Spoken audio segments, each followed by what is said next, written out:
What is AI effect? AI effect is a technique when technique reaches a mainstream use, it is also no longer considered artificial.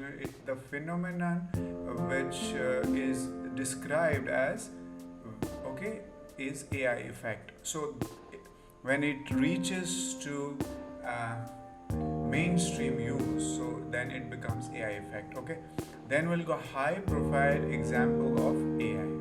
Okay, what are the example of high profile example of AI where application is happening? Includes autonomous vehicles such as drones, self-drive cars. You have heard about Tesla. You can see other video which I have, like Tesla brings, it is a self-driving car, so it brings coffee. You can see that video, 1 minute video also.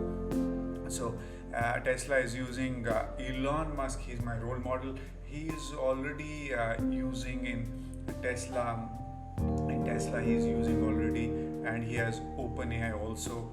And so medical diagnosis, it is used, and creating art such as poetry, uh, proving mathematical theorems, playing games such as chess or Go. Okay, search engines such as Google search, they're using AI.